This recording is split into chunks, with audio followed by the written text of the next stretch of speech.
ಕಮಲಪಾಳ್ಯದಲ್ಲಿ ಆಂತರಿಕ ಬೇಗುದಿ ಹೆಚ್ಚಾಗ್ತಾ ಇದೆ. ಶಿಸ್ತು ಕ್ರಮದ ಕಿಚ್ಚು ಈಗ ಭುಗಿಲೇಳುವಂತೆ ಮಾಡ್ತಾ ಇದೆ. ಎಂಜಿ ಮಹೇಶ್ ಅವರನ್ನ ಉಚ್ಚಾಟನೆ ಮಾಡಿದಂಥ ವಿಚಾರವೇ ಈಗ ಭಾರಿ ಚರ್ಚೆಗಡೆ ಮಾಡಿಕೊಡ್ತಾ ಇರುವಂಥದ್ದು. ಕಮಲಪಾಳ್ಯದಲ್ಲಿ ಆಂತರಿಕ ಬೇಗುದಿಗೂ ಕಾರಣ ಆಗಿದೆ ಇದು.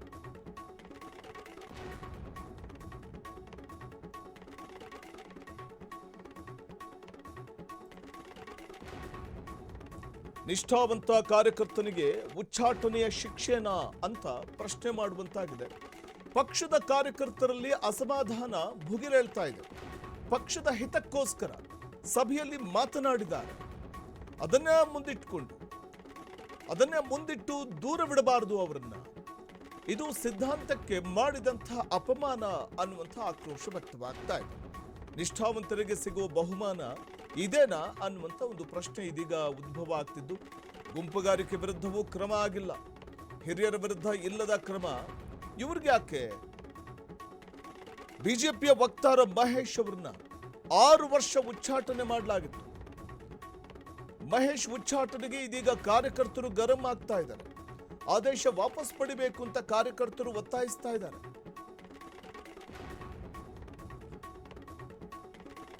ಮಹೇಶ್ ಅವರು ಪಕ್ಷದ ಶಿಸ್ತನ್ನ ಉಲ್ಲಂಘನೆ ಮಾಡಿದ್ರು ಅನ್ನುವಂಥ ಕಾರಣಕ್ಕೆ ಬಿಜೆಪಿಯಿಂದ 6 ವರ್ಷಗಳ ಕಾಲ ಉಚ್ಚಾಟನೆ ಮಾಡಲಾಗಿದೆ. ಜೂನ್ 19ರಂದು ಸಂಜೆ ನಡೆದ ಪಕ್ಷದ ವೆಬೆಕ್ಸ್ ಸಭೆಯಲ್ಲಿ ರಾಷ್ಟ್ರೀಯ ನಾಯಕರು ಹಾಗೂ ರಾಜ್ಯ ಬಿಜೆಪಿ ನಾಯಕರ ಪ್ರಮುಖರ ಕುರಿತಾಗಿ ಇಲ್ಲ ಸಲ್ಲದ ಕೀಳು ಮಟ್ಟದ ಹಾಗೂ ಅವಹೇಳನಕಾರಿ ಆರೋಪವನ್ನು ಮಾಡಿದ್ರು ಎಂಜಿ ಮಹೇಶ್ ಅನ್ನುವಂಥ ಕಾರಣಕ್ಕೆ ಪಕ್ಷದ ಸಂಘಟನೆಯಲ್ಲಿ ಅವ್ರ ಮೇಲೆ ಶಿಸ್ತು ಕ್ರಮವನ್ನು ತೆಗೆದುಕೊಳ್ಳಬೇಕು. ಇದು ಪಕ್ಷ ಸಂಘಟನೆಗೆ ದೊಡ್ಡ ಡ್ಯಾಮೇಜ್ ಆಗುತ್ತೆ. ಇಂತಹ ಸ್ಟೇಟ್ಮೆಂಟ್ಗಳು, ಈ ರೀತಿ ಹೇಳಿಕೆಗಳನ್ನು ಕೊಡುವಂಥದ್ದು ಪಕ್ಷದ ಇಮೇಜ್ಗೆ ಡ್ಯಾಮೇಜ್ ಆಗೋದರ ಜೊತೆಗೆ ಎಲ್ಲೋ ಒಂದು ಕಡೆ ನಾಯಕರ ಕುರಿತಾಗಿ ಬಹಳ ಕೀಳು ಮಟ್ಟದ ಹೇಳಿಕೆಯನ್ನು ಕೊಟ್ಟಿದ್ದಾರೆ ಅನ್ನುವಂಥದ್ದು ಪಕ್ಷದ ಹಿರಿಯರು ಹೇಳುವಂಥ ಮಾತು. ಆದರೆ ಕಾರ್ಯಕರ್ತರು ಎಂಜಿ ಮಹೇಶ್ ಅವರ ಮೇಲೆ ಶಿಸ್ತು ಕ್ರಮ ತೆಗೆದುಕೊಂಡಿರುವುದಕ್ಕೆ ತೀವ್ರವಾದಂತಹ ಬೇಸರವನ್ನು, ಆಕ್ರೋಶವನ್ನು ಹೊರಹಾಕ್ತಾರೆ. ಆದರೆ ಪಕ್ಷದ ಪ್ರಮುಖ ನಾಯಕರ ಮೇಲೆ ಹಲವು ನಾಯಕರುಗಳು ನೇರವಾಗಿ ಮಾಧ್ಯಮಗಳ ಮುಂದೆ ಬಂದು ಹೀನಾಮಾನ ಬೈದಿರೋದುಂಟು. ಹೀಗಿರುವಾಗ ಅಂಥವ್ರ ಮೇಲೆ ಕೈಗೊಳ್ಳದ ಶಿಸ್ತು ಕ್ರಮ ಯಾಕೆ ವಕ್ತಾರರ ಮೇಲೆ ತೆಗೆದುಕೊಳ್ಬೇಕು ಅನ್ನುವಂಥ ಆಕ್ರೋಶ ವ್ಯಕ್ತವಾಗ್ತಾ ಇದೆ. ಆಮೇಲೆ ಒಂದು ಕಡೆ ಮಹೇಶ್ ಅವರು ಕೊಟ್ಟಂಥ ಹೇಳಿಕೆಗೆ ಸಂಬಂಧಪಟ್ಟಂತೆ ಈ ಸಂಬಂಧ ಸ್ಪಷ್ಟೀಕರಣವನ್ನು ಕೇಳಲಾಗಿತ್ತು. ಇದಕ್ಕೆ ಮಹೇಶ್ ಅವರು ಸ್ಪಷ್ಟೀಕರಣ ಕೂಡ ಕೊಟ್ಟಿದ್ರು. ಆದರೆ ಅವರು ಕೊಟ್ಟಂಥ ಸ್ಪಷ್ಟೀಕರಣ ತೃಪ್ತಿಕರವಾಗಿಲ್ಲ ಅಥವಾ ಸಮಾಧಾನಕರವಾಗಿಲ್ಲ ಅಂತ ಅವರನ್ನ ತಕ್ಷಣದಿಂದ ಜಾರಿಗೆ ಬರುವಂತೆ ಎಲ್ಲ ಜವಾಬ್ದಾರಿಗಳಿಂದ ಮುಕ್ತಗೊಳಿಸಿ 6 ವರ್ಷ ಕಾಲ ಪಕ್ಷದಿಂದ ಉಚ್ಚಾಟನೆ ಮಾಡಲಾಗಿದೆ.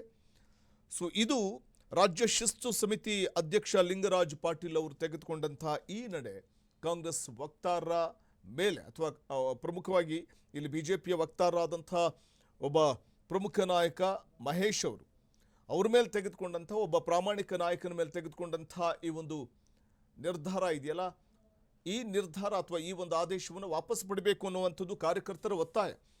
ಸೊ ಹಾಗಾಗಿ ಕಮಲಪಾಳ್ಯದಲ್ಲಿ ನಡೀತಾ ಇರುವಂಥ ಈ ಬೆಳವಣಿಗೆ ಸಹಜವಾಗಿಯೇ ಕಮಲಪಾಳ್ಯದ ಕಾರ್ಯಕರ್ತರ ಆಕ್ರೋಶಕ್ಕೆ ಎಡೆ ಮಾಡಿಕೊಡ್ತಾ ಇದೆ. ಪಕ್ಷದ ನಿಷ್ಠಾವಂತ ಮತ್ತು ಪ್ರಾಮಾಣಿಕ ಮಹೇಶ್ ಅವರು, ಆದರೆ ಅವ್ರನ್ನ ಈ ರೀತಿ ಅವ್ರ ಮೇಲೆ ಕ್ರಮ ತೆಗೆದುಕೊಂಡಿದ್ದು ಎಷ್ಟು ಮಟ್ಟಿಗೆ ಸರಿ ಅನ್ನುವಂಥ ಪ್ರಶ್ನೆ ಉದ್ಭವ ಆಗ್ತಾ ಇದೆ. ಅಲ್ಲಿ ಈ ಬಗ್ಗೆ ಮತ್ತಷ್ಟು ಮಾಹಿತಿಯನ್ನ ಪಡೆಯೋಣ. ನ್ಯೂಸ್ ಡೆಸ್ಕ್ನಿಂದ ನೇರ ಸಂಪರ್ಕದಲ್ಲಿದ್ದಾರೆ ನಮ್ಮ ಪ್ರತಿನಿಧಿ ಮಾರುತಿ. ಕಮಲಪಾಳ್ಯದಲ್ಲಿ ಎಲ್ಲವೂ ಸರಿ ಇಲ್ಲ ಅನ್ನುವಂಥದ್ದು ಆಗಾಗ ವ್ಯಕ್ತವಾಗ್ತಾಲೇ ಇರುತ್ತೆ. ಶಿಸ್ತಿನ ಪಕ್ಷ ಅಂತ ಹೇಳ್ಕೋತಾರೆ. ಆದರೆ ಪಕ್ಷದಲ್ಲಿ ಇತ್ತೀಚಿನ ಬೆಳವಣಿಗೆ ಕುರಿತು ಎಂಜಿ ಮಹೇಶ್ ವ್ಯಕ್ತಪಡಿಸಿದಂಥ ಆಕ್ರೋಶ ಮತ್ತು ಕೀಳು ಮಟ್ಟದ ಹೇಳಿಕೆ ಕೊಟ್ಟಿದ್ದಾರೆ ಅಂತ ಅವ್ರ ಮೇಲೆ ತೆಗೆದುಕೊಂಡಂಥ ಶಿಸ್ತು ಕ್ರಮ, ಇದು ಬಿಜೆಪಿ ಕಾರ್ಯಕರ್ತರ ಆಕ್ರೋಶಕ್ಕೆ ಯಾವ ರೀತಿ ಕಾರಣವಾಗಿದೆ ಅಂತ. ವಸಂತ್, ಹೌದು. ಯಾಕೆಂದರೆ ಬಿ ಜೆ ಪಿ ಪಕ್ಷ ಅಂದ್ರೇ ಶಿಸ್ತಿನ ಪಕ್ಷ ಅಂತ ಹೇಳ್ತಾರೆ. ಬಟ್ ಆದರೆ ಶಿಸ್ತಿನ ಪಕ್ಷದಲ್ಲೇ ಕೇಳ ಎಲ್ಲವೂ ಸರಿ ಇಲ್ಲ. ಯಾಕೆಂದರೆ ನಿನ್ನೆ ಕೂಡ ಸದಾನಂದ ಗೌಡರ ಎಂಬುವಂಥ ಆಡಿಯೋ ಕೂಡ ವೈರಲ್ ಆಗಿತ್ತು. ಅದು ಕೂಡ ರಾಜಕೀಯ ಆಗಿರ್ಬೋದು ಮತ್ತು ದೇಶ ಮಟ್ಟದಲ್ಲೂ ಕೂಡ ಸಾಕಷ್ಟು ಸದ್ದು ಮಾಡ್ತದೆ. ಅದ್ರ ಬಗ್ಗೆಯೂ ಕೂಡ ಬಿ ಜೆ ಪಿಯಲ್ಲಿ ಚರ್ಚೆ ಆಗ್ತಿದೆ. ಇನ್ನೊಂದು ಕಡೆ ಎಂಜಿ ಮಹೇಶ್ ಅವರ ವಿರುದ್ಧ ತೆಗೆದುಕೊಂಡಿರೋ ಕ್ರಮಕ್ಕೆ ಬಿ ಜೆ ಪಿ ಪಕ್ಷದ ಕಾರ್ಯಕರ್ತರಲ್ಲಿ ಆಕ್ರೋಶ ವ್ಯಕ್ತ ಆಗ್ತಿದೆ. ಇಲ್ಲಿವರೆಗೂ ಕೂಡ ಪ್ರಮುಖ ಲೀಡರ್ಗಳ ಮೇಲೆ ಯಾವುದೇ ರೀತಿ ಕ್ರಮ ಆಗಲ್ಲ. ಬಟ್ ಪಕ್ಷದ ಕಾರ್ಯಕರ್ತರ ಮೇಲೆ ಮತ್ತು ನಿಷ್ಠಾವಂತರಾಗಿ ಪರವಾಗಿ ಪಕ್ಷಕ್ಕೆ ಯಾರು ದುಡಿತಾರೆ ಅವ್ರ ಮೇಲೆ ಕ್ರಮ ಆಗ್ತಿದೆ ಅಂತ ಕಾರ್ಯಕರ್ತರು ಮತ್ತು ತಳಮಟ್ಟದಲ್ಲಿ ಇರುವಂತಹ ನಾಯಕರಿಂದ ಆಕ್ರೋಶ ವ್ಯಕ್ತವಾಗ್ತಿರುವಂಥದ್ದು. ಪ್ರಮುಖವಾಗಿ MG ಮಹೇಶ್ ಪಕ್ಷದ ವೇದಿಕೆಯಲ್ಲಿ ಪಕ್ಷದ ಸಭೆಯಲ್ಲಿ ಎಲ್ಲೋ ಒಂದು ಕಡೆ ಪಕ್ಷದ ವಿರುದ್ಧವಾಗಿ ಮಾತನಾಡಿದ್ರು ಮತ್ತು ಅದೇ ರೀತಿ ಅವಹೇಳನಕಾರಿಯಾಗಿ ಮಾತನಾಡಿದ್ರು ಎಂಬ ಒಂದು ಸಂದೇಶವನ್ನು ಇಟ್ಕೊಂಡು ಅವರ ವಿರುದ್ಧ 6 ವರ್ಷಗಳ ಕಾಲ ಪಕ್ಷದಿಂದ ಉಚ್ಚಾಟನೆ ಮಾಡಿದ್ದಾರೆ BJP ಪಕ್ಷದಿಂದ. ಇದರಿಂದಾಗಿಯೇ ಪಕ್ಷದಲ್ಲೂ ಕೂಡ ಒಂದು ರೀತಿಯಾದಂಥ ಚರ್ಚೆಗೆ ಮತ್ತು ಅದೇ ರೀತಿ ಆಕ್ರೋಶಕ್ಕೂ ಕೂಡ ಪ್ರಮುಖವಾಗಿ ಕಾರಣ ಆಗ್ತಿದೆ. ಅಂದರೆ ಇಲ್ಲಿವರೆಗೂ ಕೂಡ ಪಕ್ಷಕ್ಕೆ ನಿಷ್ಠಾವಂತರಾಗಿ ದುಡಿದಿದ್ದಾರೆ, ಪಕ್ಷದ ವಿಚಾರವಾಗಿ ಎಲ್ಲಿ ಧ್ವನಿ ಎತ್ತಬೇಕು ಅಲ್ಲಿ ಪ್ರಬಲವಾಗಿ ಧ್ವನಿ ಎತ್ತಿದ್ದಾರೆ, ಮತ್ತು ಕಾರ್ಯಕರ್ತರಾಗಿರ್ಬೋದು ಮತ್ತು ವಕ್ತಾರರಾಗಿ ಕೂಡ MG ಮಹೇಶ್ ಒಳ್ಳೆ ಕೆಲಸಗಳನ್ನು ಮಾಡಿದ್ದಾರೆ. ಆದರೆ ಏಕಾಏಕಿ ಈ ರೀತಿಯಾದ ಕ್ರಮ ಕೈಗೊಳ್ಳೋದು ಸರಿಯಲ್ಲ, ಅವ್ರಿಗೆ ಮತ್ತೊಂದು ಅವಕಾಶಗಳನ್ನು ಕೊಡಬೇಕಾಗಿತ್ತು ಅಂತ ಪಕ್ಷದ ತಳಮಟ್ಟದಿಂದ ಧ್ವನಿ ಎದ್ದೊಳ್ತಾ ಇರೋದು. ಇದರಿಂದಾಗಿ BJPಯಲ್ಲೂ ಕೂಡ ಇದು ಒಂದು ರೀತಿಯ ಸಂಕಷ್ಟಕ್ಕೆ ಸಿಲುಕುವ ಸಾಧ್ಯತೆ ಇರುವಂಥದ್ದು. ಅಂದರೆ ಪ್ರಮುಖವಾಗಿ ಇತ್ತೀಚಿನ ನಾವು ಗಮನಿಸೋದಾದ್ರೆ ಸ್ಥಳೀಯ ಮಟ್ಟದಲ್ಲಿ ಈ ರೀತಿಯ ಕ್ರಮಗಳನ್ನು ಕೈಗೊಳ್ಳುತ್ತಾರೆ, ಆದರೆ ಪಕ್ಷದ ದೊಡ್ಡ ಮಟ್ಟದಲ್ಲಿ ಬಂದಿದ್ದೇ ಆದಲ್ಲಿ ಯಾವ ರೀತಿ ಕ್ರಮಗಳು ಆಗಲ್ಲ ಎಂಬುದು ಕೂಡ ಈಗ ಪಕ್ಷದಲ್ಲಿ ಚರ್ಚೆ ಆಗ್ತಿದೆ. ಪ್ರಮುಖವಾಗಿ ಸದಾನಂದ ಗೌಡರ ವಿಚಾರ ಆಗಿರ್ಬೋದು ಮತ್ತು ಇತ್ತೀಚೆಗೆ ಏನು ಪಕ್ಷದಲ್ಲಿ ಆಗ್ತಿರುವ ಬೆಳವಣಿಗೆ ಆಗಿರ್ಬೋದು ಮತ್ತು ಅದೇ ರೀತಿ ಅಡ್ಡ ಮತದಾನ ಆದಂಥ ಸಂದರ್ಭದಲ್ಲಾಗಿರ್ಬೋದು, ಇವೆಲ್ಲವೂ ಕೂಡ ಹೈಕಮಾಂಡ್ ಗಮನಕ್ಕೆ ಇದ್ರೂ ಕೂಡ ಅವ್ರ ವಿರುದ್ಧ ಯಾವುದೇ ಕ್ರಮಗಳು ಆಗ್ತಿಲ್ಲ. ಯಾಕೆಂದರೆ ಕಾರ್ಯಕರ್ತರು ಮಾಡಿದ್ರೆ ಒಂದು ನ್ಯಾಯನ ಮತ್ತು ಶಾಸಕರಾಗಿ ಅಥವಾ ಪಕ್ಷದ ಉನ್ನತ ಸ್ಥಾನದಲ್ಲಿದ್ದವರು ಮಾಡಿದ್ರೆ ಒಂದು ನ್ಯಾಯ ಎಂಬ ಚರ್ಚೆ ಈಗ BJPಯಲ್ಲಿ ಆರಂಭ ಆಗಿರೋದು. ಪ್ರಮುಖವಾಗಿ MG ಮಹೇಶ್ ಅವ್ರಿಗೆ ಮತ್ತೊಂದು ಅವಕಾಶವನ್ನು ಕೊಡಬೇಕು ಮತ್ತು ಅವ್ರನ್ನ ಪಕ್ಷಕ್ಕೆ ಕರ್ಕೊಳ್ಬೇಕು ಎಂಬ ಚರ್ಚೆ ಕೂಡ ಈಗ ತಳಮಟ್ಟದಲ್ಲಿ ಆಗ್ತಿದೆ. ಇತ್ತೀಚಿನ ದಿನಗಳಲ್ಲಿ ಪಕ್ಷದಲ್ಲೂ ಕೂಡ ಸಾಕಷ್ಟು ಗೊಂದಲ ಆಗ್ತಿದೆ. ಪ್ರಮುಖವಾಗಿ ರಾಜ್ಯಾಧ್ಯಕ್ಷರ ಬದಲಾವಣೆ ವಿಚಾರ ಆಗಿರ್ಬೋದು ಮತ್ತು ವಿಪಕ್ಷ ನಾಯಕರ ಬದಲಾವಣೆ ವಿಚಾರಗಳು ಆಗಿರ್ಬೋದು ಮತ್ತು ಅದೇ ರೀತಿ ಅಡ್ಡ ಮತದಾನದಿಂದ ಯಾರ ಮೇಲೂ ಕೂಡ ಕ್ರಮ ಆಗಲಿಲ್ಲ ಅಥವಾ ರಾಷ್ಟ್ರೀಯ ನಾಯಕರು ಕೂಡ ಇದ್ರ ಬಗ್ಗೆ ಹೆಚ್ಚಾಗಿ ಅಂದರೆ ತಲೆ ಕೆಡಿಸ್ಕೊಂಡಿದ್ರು ಕೂಡ ರಾಜ್ಯ ಮಟ್ಟದಲ್ಲಿ ಯಾರ ವಿರುದ್ಧ ಕ್ರಮ ಆಗಲಿಲ್ಲ, ಸ್ಪಷ್ಟನೆ ಕೇಳಿದ್ರು ಮತ್ತು ಇಲ್ಲಿವರೆಗೂ ಕ್ರಮ ಕೈಗೊಳ್ಳಿಲ್ಲ. ಪಕ್ಷ ಯಾರು ಶಾಸಕರು ಅಡ್ಡ ಮತದಾನ ಆಗಿದ್ದಾರೆ ಅದರ ಬಗ್ಗೆಯೂ ಕೂಡ ಹೆಚ್ಚಿನಾಗಿ ಚರ್ಚೆ ಆಗ್ತಿಲ್ಲ. ಬಟ್ ಮಹೇಶ್ ಅವರು ಒಂದು ಪಕ್ಷದ ವೇದಿಕೆಯಲ್ಲಿ ಹೇಳಿದಂಥ ಆ ಒಂದು ಮಾತನ್ನ ಇಟ್ಕೊಂಡು ಈಗ ಅವ್ರನ್ನ ಪಕ್ಷದಿಂದ ಉಚ್ಚಾಟನೆ ಮಾಡಿರುವಂಥದ್ದು ಸರಿಯಲ್ಲ. ಅವ್ರಿಗೊಂದು ಅವಕಾಶ ಕೊಡಬೇಕು. ಒಂದು ರೀತಿಯಾದಂಥ ಏನು ಪಕ್ಷದ ನಿಷ್ಠಾವಂತ ಕಾರ್ಯಕರಿಗೂ ಮತ್ತು ಏನು ಪಕ್ಷದ ಪರವಾಗಿ ಮಾತಾಡ್ತಿರೋವಂಥವ್ರಿಗೆ ಇದೊಂದು ರೀತಿ ಕೆಟ್ಟ ಸಂದೇಶ ಹೋಗ್ತಿದೆ. ಅದರಿಂದಾಗಿ ಅವ್ರನ್ನ ಪಕ್ಷಕ್ಕೆ ಮತ್ತೆ ಸೇರಿಸ್ಕೊಳ್ಬೇಕು ಅಂತ ಕೂಡ ಕಾರ್ಯಕರ್ತರು ಚರ್ಚೆ ಮಾಡ್ತಾ ಇರೋವಂಥದ್ದು ವಸಂತ. ಒಂದು ಕಡೆ ಶಿಸ್ತು ಉಲ್ಲಂಘನೆ ಮಾಡಿದ್ದಾರೆ ಅನ್ನುವಂಥ ಕಾರಣಕ್ಕೆ ಈಗ ಏನು ಆಕ್ಷನ್ ತೆಗೆದುಕೊಳ್ಳಲಾಗಿದೆ. ಸೊ ಸದ್ಯ ಕಾರ್ಯಕರ್ತರಲ್ಲಂತೂ ಒಂದಷ್ಟು ಅಸಮಾಧಾನ ಇದೆ. ಮೊದಲೇ ಪಕ್ಷವನ್ನು ಸಂಘಟನೆ ಮಾಡೋಕ್ಕಾಗ್ತಾ ಇಲ್ಲ, ಪಕ್ಷವನ್ನು ಬಲವರ್ಧನೆ ಮಾಡುವಂಥ ಪ್ರಯತ್ನಗಳಾಗ್ತಿಲ್ಲ, ಎಲ್ಲರನ್ನೂ ವಿಶ್ವಾಸಕ್ಕೆ ತೆಗೆದುಕೊಳ್ಳೋಕ್ಕಾಗ್ತಾ ಇಲ್ಲ.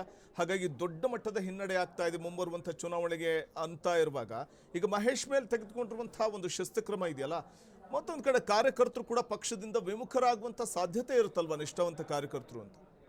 ಹೌದು ವಸಂತ, ಯಾಕೆಂದರೆ ಈಗ ಪಕ್ಷದಲ್ಲಿ ವಿಚಾರಕ್ಕೆ ಬಂದದಾದ ತಳಮಟ್ಟದಲ್ಲಿ ಪಕ್ಷ ಕಟ್ಟುವಂಥವ್ರು ಕಾರ್ಯಕರ್ತರು, ರಾಜ್ಯ ಮಟ್ಟದಲ್ಲಿ ಆಳ್ವಿಕೆ ಮಾಡುವಂಥವ್ರು ನಾಯಕರಾಗಿರ್ಬೋದು.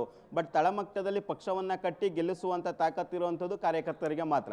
ಹಾಗಾಗಿ ಈ ಏನು MG ಮಹೇಶ್ ಅವ್ರನ್ನ ಉಚ್ಚಾಟನೆ ಮಾಡಿರುವಂಥದ್ದು ಸಾಕಷ್ಟು ದೊಡ್ಡ ಚರ್ಚೆಗೆ ಗ್ರಾಸ್ತವಾಗಿರುವಂಥದ್ದು. ಪ್ರಮುಖವಾಗಿ ಇತ್ತೀಚಿನ 3 ವರ್ಷಗಳಲ್ಲಿ ನಾವು BJPನ ಗಮನಿಸೋದಾದರೆ BJPಯಲ್ಲಿ ಎಲ್ಲವೂ ಸರಿ ಇಲ್ಲ. ಯಾಕೆಂದರೆ ಒಂದು ಕಡೆ ಪಕ್ಷದ ವಿರುದ್ಧವಾಗಿ ಮಾತನಾಡೋರು ನಾಯಕರೇ ಪಕ್ಷದಲ್ಲಿದ್ದಾರೆ, ಇನ್ನೊಂದು ಕಡೆ ಕೆಲವರನ್ನ ಉಚ್ಚಾಟನೆ ಮಾಡಿದ್ರು ಕೂಡ ಮತ್ತಷ್ಟು ಜನ ಪಕ್ಷದಲ್ಲಿ ವಿರುದ್ಧವಾಗಿ ಮಾತನಾಡಿದ್ರು ಕೂಡ ಇನ್ನು ಪಕ್ಷದಲ್ಲಿ ಉಳಿದುಕೊಂಡಿರೋವಂಥದ್ದು. ಇನ್ನೊಂದು ಕಡೆ ರಾಜ್ಯಾಧ್ಯಕ್ಷರ ವಿರುದ್ಧ ಮಾತನಾಡ್ತಾರೆ, ಅವರು ಕೂಡ ರಾಜ್ಯಾಧ್ಯಕ್ಷರ ಬದಲಾವಣೆ ಆಗಬೇಕು ಅಂತ ಚರ್ಚೆ ಕೂಡ ಇರುವಂಥದ್ದು, ವಿಪಕ್ಷ ನಾಯಕರ ಬದಲಾವಣೆ ಆಗಬೇಕು ಅಂತ ಕೂಡ ಹೇಳ್ತಾ ಇರೋವಂಥದ್ದು.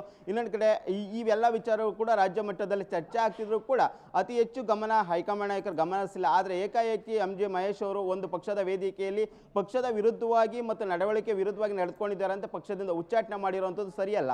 ಇದು ಮುಂದಿನ ಚುನಾವಣೆಯಲ್ಲಿ ಮೇಲೂ ಕೂಡ ಅಂದರೆ BJP ಮೇಲೆ ದೊಡ್ಡ ಎಫೆಕ್ಟ್ ಬೀಳುವ ಸಾಧ್ಯತೆ ಇರೋದು. ಯಾಕೆಂದರೆ ಪ್ರಮುಖವಾಗಿ ಪಕ್ಷದ ಸಂಘಟನೆ ಆಗಿರ್ಬೋದು, ಪಕ್ಷದ ವಿಚಾರವಾಗಿ ಮಾತನಾಡೋದಾಗಿರ್ಬೋದು ಮತ್ತು ಪಕ್ಷ ಸಂಘಟನೆಯಲ್ಲಿ ಏನು ಕೆಲಸಗಳನ್ನು ನಿರಂತರವಾಗಿ ಮಾಡ್ತಿರ್ತಾರೆ ಅವರ ವಿರುದ್ಧವೇ ಈ ಥರದ ಕ್ರಮಗಳಾಗಿದ್ದೇ ಆದಲ್ಲಿ ಮುಂದಿನ ದಿನಗಳಲ್ಲಿ ಕಾರ್ಯಕರ್ತರಲ್ಲೂ ಕೂಡ ಒಂದು ಪ್ರಶ್ನೆ ಮೂಡುತ್ತೆ. ಅಂದರೆ ಪಕ್ಷದಲ್ಲಿ ದೊಡ್ಡ ಮಟ್ಟದಲ್ಲಿ ಇರೋರಿಗೆ ಒಂದು ನ್ಯಾಯ ಮತ್ತು ತಳಮಟ್ಟದಲ್ಲಿ ಇರೋರಿಗೆ ಒಂದು ನ್ಯಾಯ ಆಗ್ತಿದೆ ಪಕ್ಷದಲ್ಲಿ. ಹೀಗಾಗಿ ಅವರು ಕೂಡ ಪಕ್ಷ ಸಂಘಟನೆಯನ್ನು ದೂರ ಉಳಿಯೋ ಸಾಧ್ಯತೆ ಇರುವಂಥದ್ದು, ಅತಿ ಹೆಚ್ಚು ಏನು ಪಕ್ಷದ ಚಟುವಟಿಕೆಗಳಲ್ಲಿ ಭಾಗವಹಿಸದೆ ದೂರ ಉಳಿಯುವಂಥ ಸಾಧ್ಯತೆ ಕೂಡ ಇರುವಂಥದ್ದು.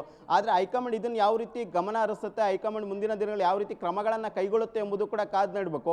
ಒಟ್ಟಿನಲ್ಲಿ ಈಗಾಗಲೇ ಚರ್ಚೆ ಆಗ್ತಿರೋದು ಒಟ್ಟಿನಲ್ಲಿ ನಾವು ನೋಡೋದಾದ್ರೆ ಪ್ರಮುಖವಾಗಿ ದೊಡ್ಡವರಿಗೆ ಒಂದು ನ್ಯಾಯ, ಕಾರ್ಯಕರ್ತರಿಗೆ ಒಂದು ನ್ಯಾಯ ಎಂಬ ಚರ್ಚೆ ಈಗ ಪಕ್ಷದಲ್ಲಿ ಆರಂಭ ಆಗಿದೆ. ಇದೆಲ್ಲವಕ್ಕೂ ಬ್ರೇಕ್ ಆಗಬೇಕು ಅಂದರೆ ಒಂದು ರೀತಿಯಾದ ರಾಜ್ಯಾಧ್ಯಕ್ಷ ಬದಲಾವಣೆ ಏನು ಚರ್ಚೆ ಆಗ್ತಿದೆ ಮತ್ತು ಅಡ್ಡ ಮತದಾನ ಏನು ಈಗಾಗಿದೆ ಅವೆಲ್ಲ ವಿರುದ್ಧ ಕೂಡ ಕ್ರಮಗಳಾಗಬೇಕು ಮತ್ತು ರಾಜ್ಯ ಅಧ್ಯಕ್ಷರ ಬದಲಾವಣೆ ಆಗಿರ್ಬೋದು ಮತ್ತು ವಿಪಕ್ಷ ನಾಯಕರ ಬದಲಾವಣೆಗೂ ಕೂಡ ಬ್ರೇಕ್ ಆಗಬೇಕು. ಆ ನಂತರ ಕಾರ್ಯಕರ್ತರ ವಿಚಾರದಲ್ಲಿ ಗಮನ ಹರಿಸಬೇಕು ಎಂಬುದು ಕೂಡ ಕಾರ್ಯಕರ್ತರು ಚರ್ಚೆ ಆಗ್ತಾ ಇರುವಂಥದ್ದು ವಸಂತ. ಧನ್ಯವಾದ ಮಾರುತಿ ತಮ್ಮ ಮಾಹಿತಿಗಾಗಿ. ಕುಮಾರಸ್ವಾಮಿ